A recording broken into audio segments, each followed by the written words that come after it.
Welcome viewers, আপনাদের জন্য আরেকটি টুলসের ভিডিও নিয়ে আমি চলে এসেছি। আজকের যে ভিডিওর বা টুলসের টপিক সেটি হলো ইলেকট্রিক্যাল হ্যান্ড্রিল। এখানে যে হ্যান্ড্রিলটা দেখছেন এটি হচ্ছে কেপিটি কোম্পানি। কেপিটির পুরো নাম হচ্ছে K for knurling, P for power, T for tools, knurling power tools. Model number KPT 563। এই মডেল নাম্বার গিয়ে আপনি বললে সেম সাইজের ড্রিল মেশিন আপনি পেয়ে যাবেন।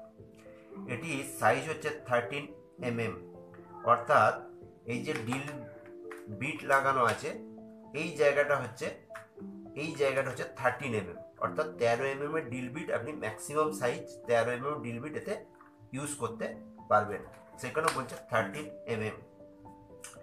ভোল্টেজ অর্থাৎ কত ভোল্টেজ পাওয়ার দিলে আপনি এটি চালাতে পারবেন? 220 থেকে 240 ভোল্ট পাওয়ার দিলে আপনি এটি চালাতে পারবেন। কত ওয়াট? 550 ওয়াটের এটি আছে।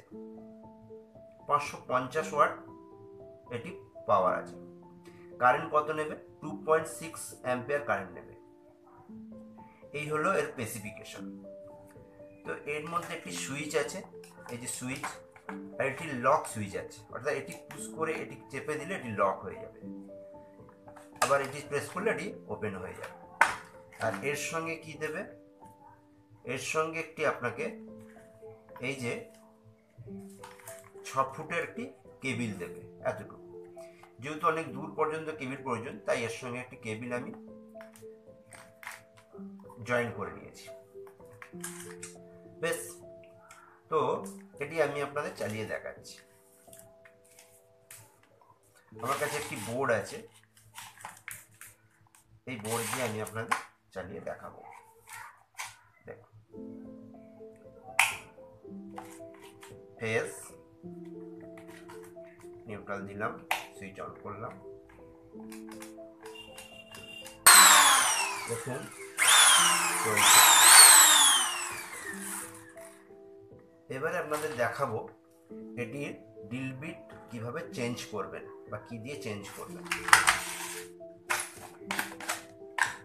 এরকম একটি চাবি থাকবে, যে চাবিটা এখানে লাগিয়ে আপনি এটাকে রোটেশন করালে এটা আপনি চেঞ্জ করতে পারবেন। এটি খুলে নিলাম। আবার একই রকম ভাবে এটি লাগিয়ে দিয়ে আপনি যদি এটি ঘুরিয়ে দেন তাহলে এটি এইভাবে লক হয়ে যাবে। বেশ,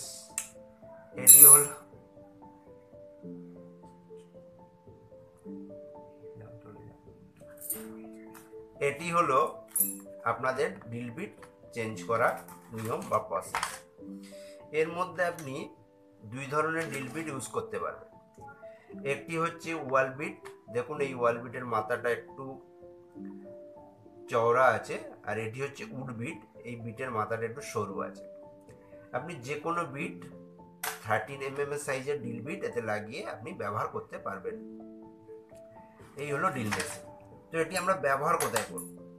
এটি ব্যবহার করার প্রসেস হচ্ছে, আমাদের সিস্টেম হচ্ছে, যেখানে আমরা কোনো বোর্ড বা কোনো ড্রিল করতে হবে বা কোনো কেসিং ক্যাপিং লাগাতে হবে, সেই সমস্ত জায়গায় আমরা এটি ব্যবহার করব। এছাড়া কেসিং ক্যাপিং, বোর্ড আরও অন্যান্য কিছুতেও আমরা ড্রিল করে ব্যবহার করতে পারি। এটি মধ্যে দুটি সিস্টেম আছে, একটি হচ্ছে হ্যামারিং সিস্টেম, এটি হচ্ছে নন হ্যামারিং সিস্টেম। যদি আমি এটি এই যে চারটা রোটেশন করে দিই তাহলে এটি হচ্ছে নর্মাল সিস্টেম, আর যদি এটা ওপেন করে দিই তাহলে এটা হচ্ছে হ্যামার সিস্টেম। অর্থাৎ হ্যামারটা কী কাজে লাগে না, কংক্রিটের উপর বা ঢালাইয়ের উপর ডিল করতে আমার কিন্তু হ্যামারিং প্রেশার লাগে, আর কাঠের উপর ডিল করতে কিন্তু আমার নর্মাল ডিল বিট বা নর্মাল ডিল মেশিন হলেই চলবে। এই হলো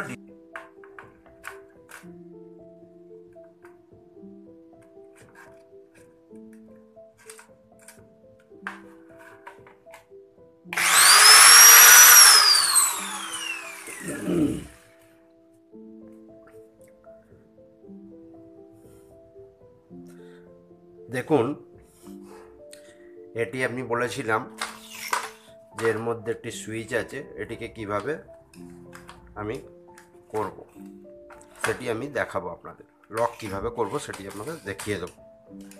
দেখুন,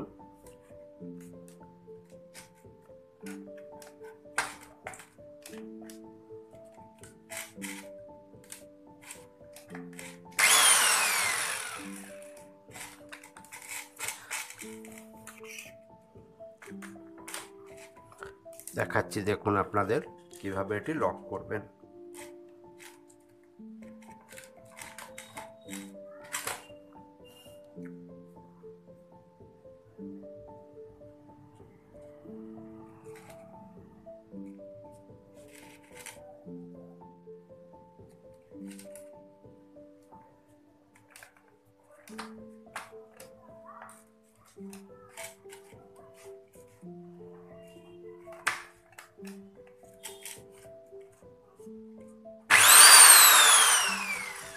এই সুইচটা প্রেস করে আমি টিপে দিচ্ছি। দেখুন, এই সুইচটা প্রেস করে আমি টিপে দিচ্ছি,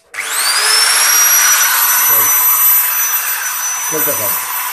এটা হচ্ছে লক সুইচ। এবার এটিকে আমি যখন প্রেস করব তবে লক সুইচটা ওপেন হবে। এখন লক সুইচ কিন্তু প্রেস করা আছে, তাই ও ঘুরতেই থাকবে। আমি সুইচ পুশ করি আর না করি ও ঘুরতে পারবে, কিন্তু যখনই আমি এটা পুশ করবো লক সুইচ ওপেন হয়ে যাবে, ছেড়ে দিলে এটা ওপেন ক্লোজ বন্ধ হয়ে যাবে। এই সুইচটার কাজ হচ্ছে এটাই।